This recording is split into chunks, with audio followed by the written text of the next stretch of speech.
नमस्कार, स्वागत है आपका इनसाइड झारखंड न्यूज के इस बुलेटिन में। मैं हूं हिम्मत और खबरों की शुरुआत करते हैं राजधानी रांची से। राजधानी रांची स्थित एक निजी होटल के सभागार में ऑल इंडिया प्रोफेशनल कांग्रेस की ओर से थिंक 2024 विषय पर एक परिचर्चा आयोजित की गई।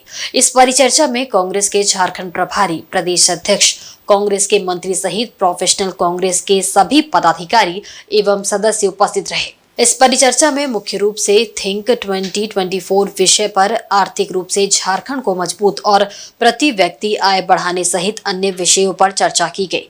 कार्यक्रम में उपस्थित कांग्रेस के झारखंड प्रभारी अविनाश पांडे ने कहा कि झारखंड के नवनिर्माण में किस प्रकार से प्रोफेशनल कांग्रेस की भागीदारी हो, उसे सुनिश्चित करना है। आने वाले समय में प्रोफेशनल कांग्रेस की ओर से प्रत्येक लोकसभा क्षेत्र में सम्मेलन का आयोजन होगा, जिसमें तकनीकी क्षेत्र से आए लोगों का समावेश होगा। पूरे झारखंड के अंदर में ऑल इंडिया प्रोफेशनल कांग्रेस की ओर से मैंने निवेदन किया है कि हर लोकसभा क्षेत्र में इस प्रकार के जो हमारे कॉन्क्लेव प्रकार के सम्मेलन का आयोजन होगा, जहाँ पर छोटे से लेकर बड़े प्रोफेशनल को उसमें शामिल किया जाएगा, उनके विचारों को सुनकर उसे गति दी जाएगी और हमारे मैनिफेस्टो में क्षेत्रवार कार्य कर रहे, चाहे वो हमारे यहाँ के सिल्क से संबंधित, कल्चर संबंधित इंडस्ट्री हो, चाहे हमारे की माइनिंग इंडस्ट्री हो, अलग अलग माइनिंग मिनरल से संबंधित इंडस्ट्री हो, हमारे आईटी से जुड़े हुए क्षेत्र की समस्याएं हों, उसे किस प्रकार से यहाँ पर और बेहतर बनाया जा सकता है। अलग अलग प्रकार के सभी क्षेत्रों चाहे हुए लोगों का उसमें समावेश होगा और एक मजबूत झारखंड के निर्माण में समाज के एक महत्वपूर्ण अंग के नाते इन प्रोफेशनल का कंट्रीब्यूशन भी उसमें हम पूर्ण रूप से पूरी कर सकते हैं। सरकार के आदिवासी कल्याण एवं परिवहन मंत्री चंपई सोरेन रांची प्रवास के बाद वापस अपने विधानसभा क्षेत्र लौटे। इस दौरान वे गम्हरिया प्रखंड अंतर्गत पिंडराबेड़ा गांव पहुंचे, जहां उन्होंने ग्रामीणों से मिलकर उनकी समस्याओं को जाना और उसके यथाशीघ्र निदान का वायदा किया। रांची में कैबिनेट की बैठक में शामिल होने के बाद मंत्री चंपई सोरेन घर वापस लौटने के दौरान अपने विधानसभा क्षेत्र में रुके और लोगों की समस्याएं सुनी, जहां सरायकेला जिले के गम्हरिया प्रखंड अंतर्गत मुर्गाकुट्टू गांव में ग्रामीणों के साथ बैठक कर मंत्री ने उनका हाल चाल जाना और क्षेत्र की समस्याओं से भी अवगत हुए। हाल ही में मंत्री चंपई सोरेन द्वारा यहां करोड़ों की लागत से पुल निर्माण की आधारशिला रखी गई थी।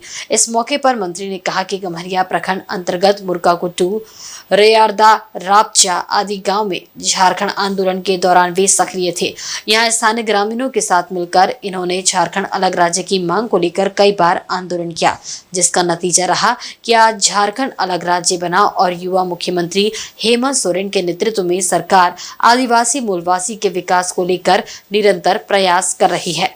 आंदोलन के पुराने साथियों एवं ग्रामीणों से मुखातिब होते हुए मंत्री चंपई सोरेन ने कहा कि आंदोलन के शुरुआती दौर से ही इन ग्रामीण क्षेत्रों में शिक्षा, स्वास्थ्य, मूलभूत सुविधाओं के विकास को लेकर वे लगातार प्रयास करते रहे। इन्होंने बताया कि आज भी ये क्षेत्र उनकी प्राथमिकताओं में शामिल है, इसे लेकर वे निरंतर इस क्षेत्र की विकास योजनाओं को पारित करते रहते हैं ताकि ग्रामीणों को सरकारी योजनाओं का लाभ मिल सके। यहाँ पर भी बैठे हैं पिंडराबेड़ा मोड़ में, ये पिंडराबेड़ा हो, बालीडी मोड़ हो, राहेड़ हो, रापचा,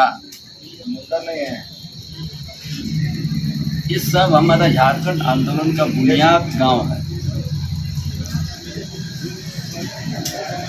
और यही गांव से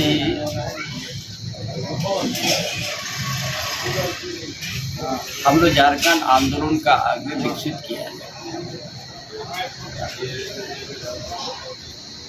इसीलिए इस जगह में हम रांची से आने का तो यहाँ थोड़ा रुकते हैं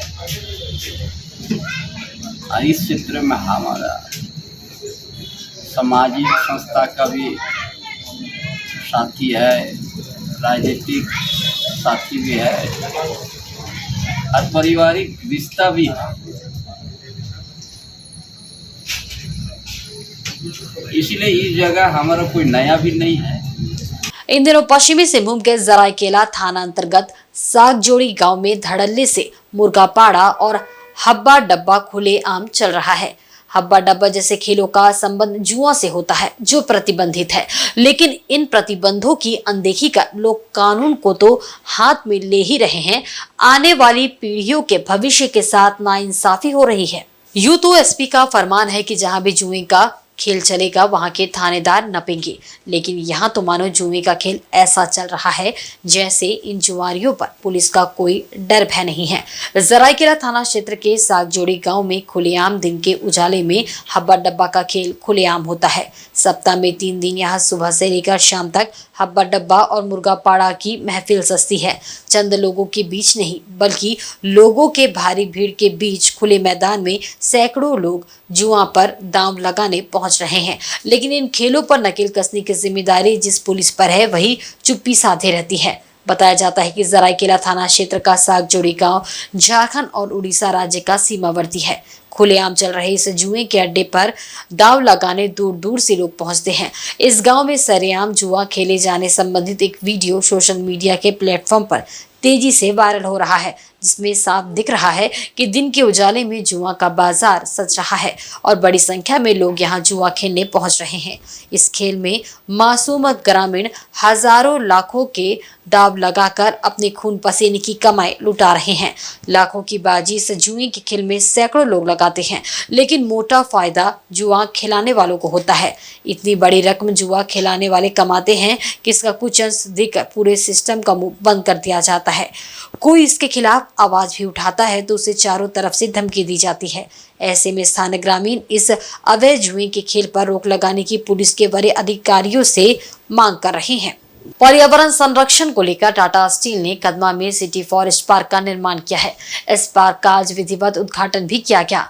पार्क में औषधीय वृक्षों को लगाए जाने के साथ साथ फाउंटेन का भी निर्माण किया गया है ताकि ये फाउंटेन मच्छर के जनन को रोक सके। वैसे अर्बन फॉरेस्ट और सिटी फॉरेस्ट का कॉन्सेप्ट टाटा स्टील द्वारा अपने क्षेत्र में लगाया गया है ताकि कार्बन डाइऑक्साइड के उत्सर्जन को कम किया जा सके और ऑक्सीजन लोगों को भरपूर मिले। इस तरह की पहल पहले शहर के बाहर जंगलों में हुआ करता था, लेकिन अब शहर में भी जंगल को उगाया जा रहा है। उधर टाटा स्टील ने अर्बन फॉरेस्ट और सिटी फॉरेस्ट योजना को धरातल पर उतारते हुए 5 एकड़ जमीन में फॉरेस्ट सिटी पार्क का निर्माण किया है। इसका उद्घाटन टाटा स्टील के वीपी चाणक्य चौधरी ने किया।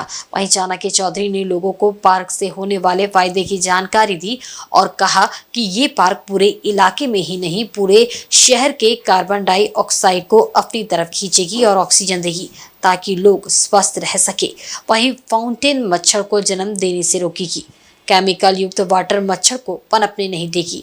साथ ही वैसे वृक्ष लगाए जा रहे हैं जो मच्छर को अपनी तरफ आकर्षित करता हो ताकि वह मच्छर को खाकर वह उसकी संख्या कम करे। एक नया कॉन्सेप्ट अभी शुरू हुआ है हिंदुस्तान में जिसको अर्बन फॉरेस्ट्री के नाम से जाना जा रहा है। कि अगर आप याद करें जब हम लोग बच्चे थे तो लोग बोलते थे हम जंगल जाके आए हैं। अब जंगल कभी भी शहरों के अंदर नहीं होते हैं, जंगल बाहर होते थे। लेकिन अभी जो अर्बन फॉरेस्ट्री और एक सिटी फॉरेस्ट का कॉन्सेप्ट आया है कि आप जितना भी ओपन स्पेस शहरों के बीच में है या शहरों के एकदम बाउंड्री में है, वहाँ पे भी आप अर्बन फॉरेस्ट्री और एक सिटी फॉरेस्ट का कॉन्सेप्ट को रख सकते हैं। इसका फ़ायदा ये है कि एक तो नेटिव स्पीशीज़ जो वहाँ का लोकल स्पीशीज़ होता है उसको आपको ग्रो करने में आसानी होता है क्योंकि वो सॉइल है, टेम्परेचर है, वेदर है, वो सपोर्ट करता है। दूसरा क्या है कि दोनों जो ऑक्सीजन क्रिएशन होता है वो शहरों में कम होता है बिकॉज हम कंक्रीट जंगल बना लेते हैं, घर बन जाते हैं, रोड्स होंगे, मॉल होंगे, बहुत कंस्ट्रक्शन होती है। तो कंस्ट्रक्शन होने से क्या होता है, कार्बन डाइऑक्साइड का एमिशन ज़्यादा होता है और इसलिए ऑक्सीजन की कमी रहती है। लेकिन अगर आप ऐसे अर्बन फॉरेस्ट्री या सिटी फॉरेस्ट को क्रिएट करते हैं तो ऑक्सीजन जनरेशन ज़्यादा होता है। जैसे इस जगह पे जहाँ हम खड़े हैं ये 5 एकड़ ज़मीन है, इसमें तकरीबन अभी तक 37,000 से 38,000 पेड़ लगे हैं। कुछ फुली ग्रोन हैं, कुछ अभी ग्रो हो रहे हैं और हमने इसका कॉन्सेप्ट चेक कराने की कोशिश भी की है कि आज के दिन में कितना कार्बन डाइऑक्साइड रिड्यूस हो रहा है और आगे जब ये फुल ग्रो होगा तो कितना रिड्यूस हो जाएगा। तो आई थिंक यहाँ का जो फुल कॉन्सेप्ट है वो सिर्फ अर्बन फॉरेस्ट्री का है। और जो आप कंपेयर करेंगे बायोडाइवर्सिटी पार्क से, बायोडाइवर्सिटी पार्क में पेड़ पौधे तो सिमिलर ही लगते हैं लेकिन उसमें क्या है the movement of different strata of society में बच्चे आएंगे तो उनको एजुकेशन की तरफ से काफ़ी सुनने को मिलेगा कि किस टाइप का पौधा है, मेडिसिनल प्लांट जैसे वहाँ होते हैं, या कुछ ऐसे हर्ब्स लगाए जाते हैं, या ऐसा कुछ आप बटरफ्लाई के लिए कुछ लगा देंगे, क्योंकि वो बायोडाइवर्सिटी पार्क है। इधर में आप देखेंगे it is full native species, more और less of similar nature. And इसमें हमने ज़रूर ये वॉकवेज बीच में ट्रायंगल ऐसे रेक्टेंगुलर काट के दिया है ताकि लोग ज़रूर देखें इसको।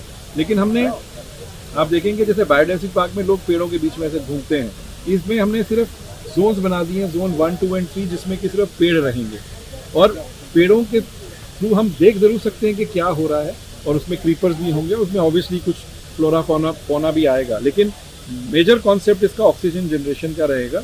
एंड एक एडेड एडवांटेज इस जगह की है क्योंकि इसका एक नेचुरल स्लोप है, तो वाटर जब रेनफॉल होती है तो इसी तरफ में फ्लो करता है। तो हम लोगों ने उसको अरेस्ट किया है ताकि रेन वाटर हार्वेस्टिंग करें, और इम्प्लोडर्स लगाए हैं, फाउंटेन लगाए हैं, ताकि एरिएशन रहेगा तो थोड़ा मच्छर का कमी रहेगा। जमशेदपुर स्वर्ण वनिक समाज द्वारा स्वर्णरेखा नदी घाट पर जितिया पर्व के मौके पर कैंप लगाया गया था, जहां बड़ी संख्या में महिलाओं ने नदी में डुबकी लगाकर पूजा अर्चना की और अपने पुत्र की लंबी आयु की कामना की। ऐसी मान्यता है कि पुत्र प्राप्ति के लिए महिलाएं जितिया का पर्व निर्जला रहकर करती है। जितिया पर्व के मौके पर महिलाएं अपनी संतान की लंबी आयु के लिए निर्जला रहकर व्रत करती है। महिलाओं द्वारा स्नान ध्यान के बाद परंपरागत तरीके से नदी घाट पर खीरा, चना, गुड़ और अन्य सामान चढ़ाकर भगवान की आराधना की जाती है। 3 दिनों तक चलने वाला ये त्योहार छठ की तरह ही होता है, जहां महिलाएं निर्जला उपवास रखने के बाद दूसरे दिन फल खाकर व्रत तोड़ती है। समाज की ओर से पहली बार इस तरीके से नदी घाट में कैंप लगाया गया है ताकि महिलाओं को सुरक्षा के साथ साथ बेहतर पूजा स्थल उपलब्ध कराया जा सके। चना खीरा और बाटला रहता है, पारन का दिन में बाटला रहता है। खीरा जितना हम लोग का मेन हुआ है, चना भिंगाते हैं और खीरा का बेटा बनाते हैं और साइड में रखते हैं, और फिर बाद में हम लोग जब जाते हैं तो अंकुर हो जाता है, तो सब दोना में ऐसी 5 पल हम लोग पूजा करते हैं, दोना वोना बना करके। इस पूजा को क्या बोला जाता है? जितिया पूजा। किसके लिए किया जाता है? बेटा के चलते करते हैं, बेटा बेटी के चलते। हम लोग सबको चाहते हैं कि सबको बाल बच्चा सबको खुशी रहे। वहीं 9 पदस्थापित बीडीओ सीमा कुमारी अचानक पहली बार चक्रधरपुर प्रखंड कार्यालय पहुंची, जहां उन्होंने अंचलाधिकारी और प्रभारी बीडीओ गिरिजानंद किस्कू से मुलाकात की। वहीं मौके पर उपस्थित पंचायत राज पदाधिकारी मनोज कुमार सिन्हा ने पुष्पगुच्छ देकर 9 पदस्थापित बीडीओ सीमा कुमारी का स्वागत किया। उसके बाद उन्होंने प्रखंड कार्यालय का औचक निरीक्षण भी किया। कार्यालय में फैली गंदगी और भवन में लगे जाले को देख बीडीओ नाराज हुई। उन्होंने गंदगी और जाले को 2 दिनों के अंदर साफ करने का निर्देश दिया। वहीं कार्यालय भवन के गुलदस्ता में लगे पौधों को सूखते देख उनमें पानी डालने को कहा। बीडीओ सीमा कुमारी ने कार्यालय भवन के सभी कक्षों में जाकर उसका जायजा लिया और कंप्यूटर कक्ष को भी देखा। वहीं प्रखंड कार्यालय परिसर स्थित आवास को भी देखा और कार्यालय में उपस्थित कर्मियों से परिचय प्राप्त किया। वे सोमवार को चक्रधरपुर में पदभार ग्रहण कर सकती है। मालूम रहे कि वर्तमान में सीमा कुमारी पूर्वी सिंहभूम जिले के मुसाबनी में बीडीओ के पद पर कार्यरत है। उनका स्थानांतरण पश्चिमी सिंहभूम जिले के चक्रधरपुर प्रखंड कार्यालय में हुआ है। शुक्रवार शाम करीब 5 बजे के लगभग एक बाइक अनियंत्रित होकर दुर्घटनाग्रस्त हो गई। इस हादसे में बाइक सवार मोहम्मद हसन गंभीर रूप से घायल हो गया। चक्रधरपुर सोनवा मुख्य मार्ग के जैनबेड़ा गांव के पास ये घटना हुई।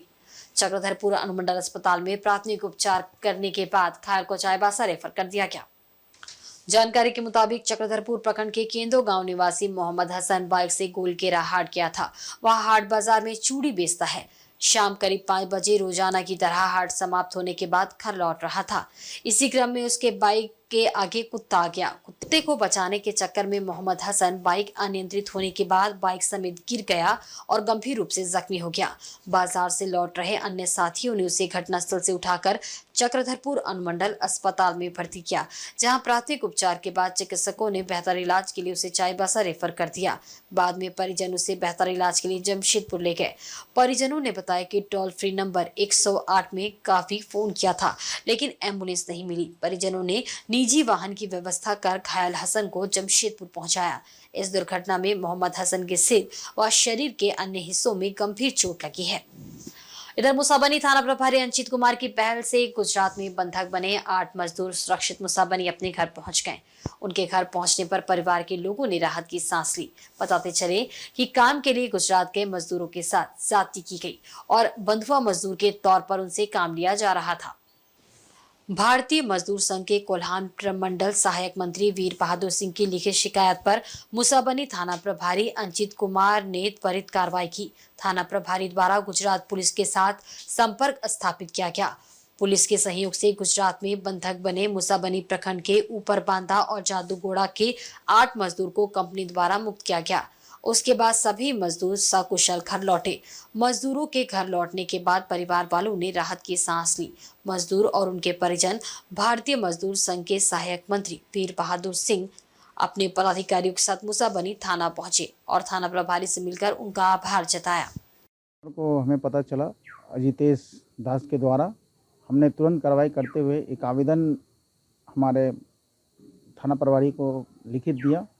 उन्होंने तुरंत कार्रवाई करते हुए वो मंगल मुर्मू नाम का एक आशनबानी जादूगढ़ का लड़का है, जिसके उन्होंने उनको सब बच्चे को लेके गए थे। उन्हें एजेंट के तौर पर उन्हें तुरंत फ़ोन किया थाना प्रभारी ने और उन्हें सख्त निर्देश दिए कि 5 दिन के अंदर बच्चों को वापस किया जाए, अन्यथा उन पर कानूनी कार्रवाई होगा। हमने सब बच्चों से संपर्क बना के रखा और मंगल मुर्मू से हमने भी बात किया और हमने भी कहा कि अगर आप नहीं भेजते हैं तो आपके ऊपर जो कानूनी कार्रवाई होगा हम भी करेंगे और थाना प्रभारी की तरफ से भी आपका पर दबाव दिया जाएगा। इन्हीं दबाव के कारण उन्होंने तुरंत कार्रवाई करते हुए टिकट कटाया और सब बच्चों को सही सलामत और निशानी के लिए रवाना किया। और लगातार हो रही बारिश के कारण चक्रधरपुर प्रखंड के जामिद पंचायत स्थित मिरमिरा गांव में 8 लोगों का मिट्टी से बना कच्चा मकान भरभरा कर ढह गया, जिससे लोग परेशान हैं। लोग बेघर हो गए हैं और दूसरे के घरों में शरण लिए हुए हैं। ग्रामीणों द्वारा जानकारी मिलने के बाद पूर्व विधायक शशि भूषण सामड़ पीड़ित परिवारों से मिलने मिरमिरा गांव पहुंचे, जहां उन्होंने देखा कि कई गरीबों का घर गिर गया है, जिससे लोगों के सामने रहने और खाने की गंभीर समस्या खड़ी हो गई है। पूर्व विधायक शशि भूषण सामड़ ने गांव के आदिवासी टोला निवासी पीड़ित घनश्याम बोदरा को राशन सामग्री उपलब्ध कराई। इस संबंध में पूर्व विधायक शशि भूषण सामड़ ने कहा कि पिछले दिनों लगातार हुई बारिश के कारण चक्रधरपुर प्रखंड में 2 दर्जन से अधिक लोगों का घर गिर गया है। सभी को सरकार से मुआवजा दिलाने को लेकर उपायुक्त से मुलाकात कर पत्र सौंपा जाएगा, ताकि पीड़ित परिवारों को आपदा प्रबंधन से यथाशीघ्र मुआवजा एवं पक्का मकान के लिए प्रधानमंत्री आवास योजना का लाभ दिया जा सके। उन्होंने कहा कि इस मामले को लेकर उपायुक्त से एक वार्ता हो चुकी है, पुनः मिलकर उन्हें पूरी जानकारी के साथ मांग पत्र सौंपा जाएगा। परसों रोज का जो बारिश हुई थी ना, उसी में इनका घर पूरा धस गया है या टूट गया, पूरा दीवार गिर गया है और इन लोग को रहने का जगह भी नहीं है। अभी दूसरा घर में रह रहा है। इसीलिए हमने इधर जांच करने के लिए आए थे कि भाई ये सही या गलत है। तो हम लोग जब देखे तो सही है, इसका घर टूटा हुआ है, दूसरा का घर में सो रहा है। ये तो आदमी गनीमत है कि आदमी मैंने लगा नहीं लगा या मैंने किसी को ऊपर में नहीं गिरा, नहीं तो वो लोग दूसरा रूम में सो रहा था और इधर वाला एक साथ पूरा दीवारें गिर गया है। तो भी किसी को मैंने नुकसान नहीं हुआ है, क्षतिग्रस्त नहीं हुआ है। इसीलिए इन लोग का भगवान इनको बचा लिया है, जो कि इनका कोई भी एक आदमी नुकसान नहीं हुआ, ना जानवर भी नुकसान नहीं हुआ। इनका वीडियो को हम बता देते हैं, सभी मुखिया लोग को आप सूचना करके इनका सभी का घर उन लोग लिस्ट बना के ला देगा और उसके बाद डीसी को हम लोग देंगे। उसके बाद डीसी बोला मुआवजा देगा या इन लोग को मैंने जो घर टूटा है इनको मैंने पीएम आवास का लाभ मिलेगा इनको। और वक्त तो चला एक बहुत ही छोटे से ब्रेक का। ब्रेक के बाद खबरें और भी है, आप देखते रहिए इनसाइड झारखंड न्यूज।